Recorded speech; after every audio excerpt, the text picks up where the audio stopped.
First, let's talk about the composition and content of the book of Genesis. The first book of the Bible is divided into two parts of unequal length. The shorter one, the prologue, chapter 1 verse 1 through chapter 11 verse 26, and the longer one, the history of the patriarchs, chapter 11 verse 27 through chapter 50 verse 26. The prologue, or the primeval history, in Genesis chapters 1 through 11, is the prelude to recalling the tales of the patriarchs in the rest of the book of Genesis. The primeval prologue talks about creation, fall, flood, nations, and Babel. It is a story about the origins of the world and people versus the origins of the Hebrew people, chapter 11 verse 27 through chapter 50 verse 26, Father Abraham, chapters 11 through 25, Isaac and Jacob, chapters 25 through 36, and Joseph, chapters 37 through 50. The prologue was necessary for the God-inspired writer to point to the connection of the origins of the covenant with the universal plans of the Creator for the world and humanity. The prologue, the first part of the book of Genesis, in turn, is dedicated to two main themes: the teaching about the creation of the world, chapters 1 through 2, and human sin, chapters 3 through 11. Second, let's talk about the nature of the prologue of the book of Genesis. One of the main features of the Old Testament is that it teaches one of the God-revealed truths by means of history. The biblical prologue, however, is no history in the regular contemporary sense of the word. Rather, it is the spiritual history of the origin of the world and humanity, where the events of old are conveyed in the language of imagery and symbols. This doesn't mean it isn't true, or just mere metaphors and symbols, but it is a transcendent narrative describing the original state of the world, or the spiritual world. The theology of the prologue is like the theology of an icon that communicates the revelation from the higher world through the conventional symbols of lines, colors, and forms.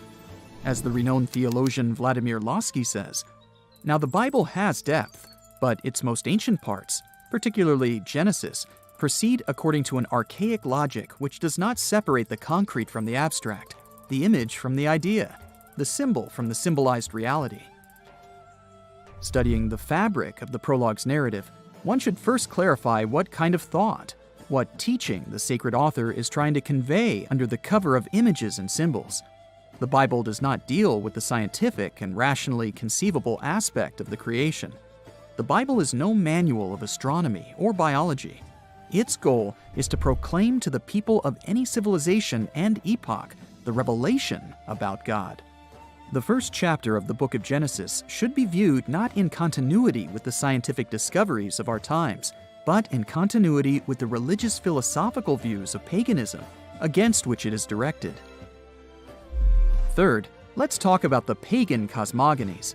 The pagan notions about the creation of the world, with all their diversity, boil down to the following main types. A. The world had no beginning. The primordial immense abyss of the ocean, divine in essence, gave birth to all the gods and everything that fills the heaven and the earth. B. The chaotic abyss of the god ocean, or goddess ocean, had been conquered by the young gods that were born of her. It was the younger gods who introduced order into chaos, who formed and populated the earth, and who created the human beings as their slaves that were doomed to serve them. C. Initially, there had been two deities, the deity of light and the deity of darkness. They are creating the world in its current form in the process of fighting with each other. In these beliefs, shared by people all over the globe, from India to ancient Greece, one can discern the main religious philosophical views. The teaching about the inseparability of God and nature, pantheism. The view of natural phenomena as a form of activity of many gods, polytheism. The notion about the two primordial divine powers, dualism. The view on the infinity of the world arising out of the various elements. The notion of the creation of the world as a result of the fight between gods, theomachy. Faith in a common mother goddess.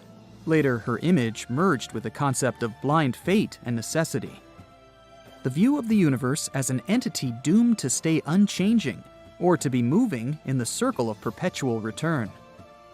The conviction in the ability of a human being to magically, i.e., through incantations, rituals, etc., influence the divine powers in order to procure one's own well-being. Many of these views were destined to have a long life, and in the time of the formation of Scripture, they were already predominant among the nations surrounding Israel. The theme of this opposition is invisibly present already in the first chapter of the book of Genesis, the 6 days of creation. Let's now dive deeper into the 6 days of creation, Genesis chapter 1 verse 1 through chapter 2 verse 4a. The 6 days of creation usually refer to the picture of creation given in Genesis chapter 1 verse 1 through chapter 2 verse 4a. It begins with the magnificent words, "In the beginning, God created the heavens and the earth." Here is no fight between gods, no primordial matter, no goddess abyss, or the ocean, from which the world originates. The will of the one personal Creator completes it all. According to His word, both light and darkness appear. Waters separate from dry land. Stars shine in the sky. The sea and the land generate plants and animals. And finally, God creates man, according to His own image and likeness. The narrative of the 6 days is brief, as it is just an introduction into the sacred history by means of which the will of God can be comprehended. The teaching of the 6 days of creation may be summed up in the following main points. 1. The powers of nature are not God's. God alone is the sole cause of the world.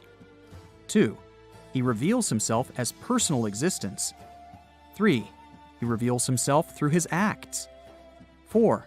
He creates the world through His word and acts in it. 5.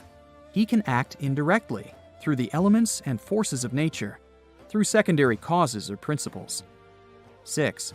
The creation of the world happens not at a single moment, but in a phased way, from the simple to the complex, from the non-living to living, from animal to human being. 7. God created man in His own image and likeness, and this is the reason that human being becomes the Lord over the creation. Finally, let's make some comments on the text of the 6 days of creation. A. In the beginning, Hebrew Bereshit. This word means not simply an ordinal or a chronological beginning, but rather a transition from eternity to time. Before this mysterious beginning, according to Augustine, there was no time, because time was created together with the world. B.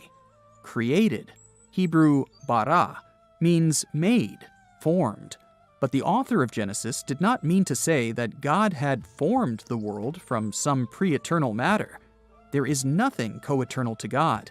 This is how people would understand Genesis chapter 1 verse 1 in the Old Testament times. And this is what the author of 2 Maccabees meant by saying, "I beg you, my child, to look at the heaven and the earth and see everything that is in them, and recognize that God did not make them out of things that existed." C. God, Hebrew Elohim. God is the common Semitic word El, which means strong, powerful. Elohim is a plural of a variant of that word, El. It is not a remnant of polytheism, however. The plural number conveys the fullness of existence. The entire narrative of the 6 days of creation is targeted against polytheism. D. The deep, Hebrew Tehom. The word Tehom, the deep or the abyss, is a cognate with the name of the Mesopotamian goddess of the ocean, Tiamat, depicted in the form of a sea serpent or a dragon, personifying primordial chaos. E. And God said, and God saw, and God called. Such anthropomorphisms, the attribution of human characteristics to God, in the 6 days narrative are no accident. Their purpose is to proclaim God, who is not a depersonalized force, but rather a personalized being. F. Composition of the creation narrative. The 6 days of creation are divided into 2 triads. 1. Light. 2. Waters. 3. Dry land. 4. Luminaries. 5. The living creatures in the waters. 6. Living creatures on dry land. The emergence of plants on dry land, as it were, connects the 2 triads with each other. On the whole, both triads speak about the 3 most important phases of creation: the formation of cosmos, the universe, the creation of the conditions necessary for life and of life itself, and the fashioning of the higher creatures and the human being. At that, the first triad speaks mainly about the formation and separation of the elements, whereas the second one talks about the filling of the created space with luminaries and living creatures. All of these are the creations of God.